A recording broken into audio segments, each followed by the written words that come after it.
தில் பெச்சாரா இந்த படத்தோட ஒன்லைன் ஸ்டோரி என்னன்னு பார்த்தீங்கன்னா, 2 நோயாளிகள், அந்த 2 நோயாளியோட கடைசி காலத்தில் அவங்களுக்கு நடுவில் வர காதல், அந்த காதலை அழகாக சொல்கிறது தான் இந்த படம் தில் பெச்சாரா அப்படின்னு சொல்லலாம். தில் பெச்சாரா இந்த படத்தோட டேரக்டர் யாருன்னு பார்த்தீங்கன்னா முகேஷ் சாவ்ரா. அவருக்கு வந்து இது வந்து ஒரு டெபியூட் ஃபிலிம், அதாவது முதல் படம் அப்படின்னு சொல்கிறாங்க. சரி, ஓகே. இந்த படத்தோட கதையை அவர் எதுலேருந்து எடுத்தான்னு பார்த்தீங்கன்னா, ஜான் கிரீன் அப்படின்ற ஒரு நாவலிஸ்டோட ஒரு நாவலான 14 Hour Stars அந்த நாவலில் இருக்கிற கதையை தான் வந்து இந்த ஒரு படத்தில் யூஸ் பண்ணியிருக்காங்க. ஆனால் ஏற்கனவே இந்த ஒரு நாவலில் இருக்கிற கதையை தழுவி ஹாலிவுட்டில் ஏற்கனவே ஒரு படம் வந்திருக்கு. அந்த படத்தோட பேரும் த 14 Stars அப்படின்னு சொல்கிறாங்க.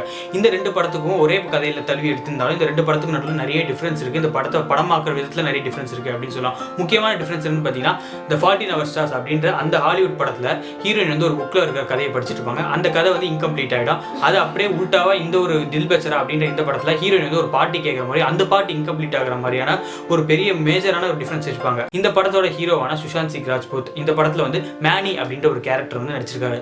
இந்த கேரக்டர் எப்படின்னு பார்த்தீங்கன்னா, தனக்கு பிடிச்சது பண்ணிட்டு ஜாலியாக ஊர் பேச்செல்லாம் கண்டுக்காம தனக்கு பிடிச்சதை பண்ணிட்டு ஒரு கேர் ஃப்ரீ ஆட்டிடியூட் தான் காமிச்சிருப்பாங்க. இந்த படத்தில் அவர் கூட வந்து ஒரு பெஸ்ட் ஃப்ரெண்ட் கூடவே ட்ராவல் பண்ணுற மாதிரி அப்படின்னு காமிச்சிருப்பாங்க. இந்த படத்தில் சுஷாந்த் சிங் ராஜ்பூத் மேனியா நடிச்சிருக்க இந்த சுஷாந்த் சிங் ராஜ்பூத் அந்த படத்தில் வந்து ஒரு சூப்பர் ஸ்டார் ரசிகர், நம்ம தலைவர் ஃபேனாக வந்து நடிச்சிருப்பாரு. இந்த படத்தில் அந்த சுஷாந்த் சிங் ராஜ்பூத்துக்கு வந்து பார்த்தீங்கன்னா ஒரு மெடிக்கல் கண்டிஷன், ஒரு மெடிக்கல் டிசீஸ் வந்துடும். அது வந்து ஆஸ்டோசர்கோமா அப்படின்னு சொல்கிறாங்க. இந்த ஆஸ்டோசர்கோமா அப்படின்னா என்னன்னு பார்த்தீங்கன்னா ஒரு டைப் ஆஃப் போன் கேன்சர் அப்படின்னு சொல்றாங்க. இந்த போன்ஸ்லாம் உருவாகிற செல்ல இந்த ஒரு கேன்சர் செல்ஸ் வந்து உருவாகும் அப்படின்னு சொல்றாங்க. மோஸ்டா வந்து லாங் போன்ஸ் இருக்கிற இடத்துல தான் இந்த கேன்சர் செல்ஸ் உருவாகும் அப்படின்னு சொல்றாங்க. இந்த டை அப்படின்னு சொல்லப்படுற இந்த ஒரு போனை தான் வந்து நம்ம உடம்புலேயே லாங்கஸ்ட் போன் சொல்றாங்க. அதே மாதிரி பார்த்தீங்கன்னா அந்த படத்துல அவருக்கு வந்து ஒரு காலை வந்து வெட்டி வச்சிருக்க மாதிரியான ஒரு இது போர்ஷன் வந்து காட்டுவாங்க. அவர் வந்து ஒரு வெட்டப்பட்டு ஒரு பொம்மை காலோட தான் ஃபுல் படத்துலையும் மோஸ்ட்டாக ட்ராவல் பண்ணுவாங்க. இந்த படத்தோட ஹீரோயினுக்கு வந்தா சஞ்சனா சங்கி, அவங்களோட டெபியூட் ஃபிலிம் தான், பாலிவுட்ல முதல் படம் தான் இந்த தில் பெச்சாரா அப்படின்ற படம். இந்த படத்துல சஞ்சனா சங்கி அவங்க கிசி அப்படின்ற ஒரு கதாபாத்திரத்தில் வந்து நடிச்சிருக்காங்க. சரி, இந்த கிசிக்கு வந்து என்ன ஒரு பிரச்சனை இருக்குன்னு பார்த்தீங்கன்னா, இவருக்கு என்ன நோய் இருக்குன்னு பார்த்தீங்கன்னா தைராய்டு கேன்சர். அதாவது இந்த இடத்துல தைராய்டு கேன்சர் மோஸ்ட்டாக நிறைய பேர் கேள்விப்பட்டிருக்கேன். இந்த தைராய்டு கேன்சர் வந்ததுனால அவர் வந்து மூச்சு வரதுக்கான நிறைய பிரச்சனை இருக்கும் அவங்களுக்கு. ஸோ அதனால வந்து ஒரு பைப்பையும் ஒரு பின்னாடி வந்து ஒரு பெரிய ஒரு சிலிண்டர் வந்து கேரி அவுட் பண்ணிட்டு ஸ்டார்டிங்லேருந்து ஃபுல்லாக வர மாதிரி இருக்கும்.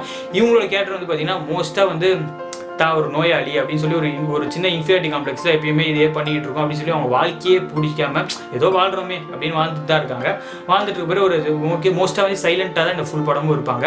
இவங்களோட லைஃபுக்குள்ளே தான் இவங்க சுஷாந்த் சிங் ராஜ்பூத்தான மேனி வந்து இவங்களோட லைஃப் எப்படி சேஞ்ச் பண்ணுறாங்க, இவங்களோட நடுவில் எப்படி லவ் ஆகுது அப்படின்னு தான் மீதி கதையாக இருக்கும். ஓகே, இந்த படத்தில் வேற என்னென்ன விஷயங்கள் இருக்குன்னு பார்த்தீங்கன்னா, இந்த படத்தில் தில் பெச்சாரா அந்த டைட்டில் ட்ராக் அப்படின்னு இருக்கும். இந்த டைட்டில் ட்ராக்கை வந்து சுஷாந்த் சிங் ராஜ்பூத் அவர்கள் ஒரே டேக்கில் மொத்தமாக டான்ஸ் ஆடி முடிச்சிருக்காங்க அப்படின்னு நீங்கள் கூட போய் யூடியூப்ல போய் பார்த்தா அந்த ஸ்டார்டிங்லேருந்து எண்டிங் வரைக்கும் ஒரே ஷாட்டில் தான் அவர் அடிச்சிருப்பாரு. இந்த பாட்டை கோரியோகிராஃப் பண்ணது யாரும் பார்த்தீங்கன்னா ஃபராக் கான். ஆம்பளை பேராக இருக்குன்னு நினச்சிடாதீங்க, இவங்க ஒரு பெண். இவங்க தான் இந்த பாட்டை வந்து கோரியோகிராஃப் பண்ணாங்க.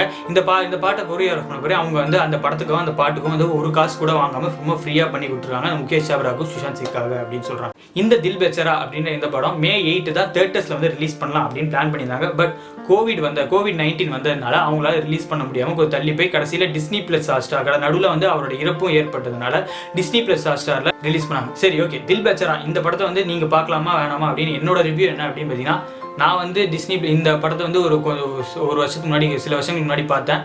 நான் ரொம்ப ஃபீல் குட்டாக இருந்துச்சு. ரொம்ப கடைசி செகண்டில் வந்து அழுகுற மாதிரியான காட்சிகள் தான் இருக்கும்.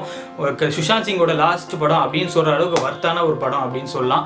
நிறைய பேர் அழுதுருப்பாங்க. அந்த ஒரு கிளைமேக்ஸ்லையும் அவரோட ரியல் லைஃப்பையும் டச் பண்ணுற மாதிரியான சில இன்சிடென்ட்ஸ் இருக்கும். அது உண்மையாலே நிறைய பேருக்கு அது இருக்கும். மற்றபடி மற்றவங்களை ஆக்டிங்காக இருக்கட்டும், ஒரு நல்ல ஃபீல் குட் மூவி, நல்ல ஒரு படம். நீங்கள் எப்பயாவது ஃப்ரீயாக இருக்க உங்கள் ஃபேமிலியோட உட்காந்து பாருங்கள்.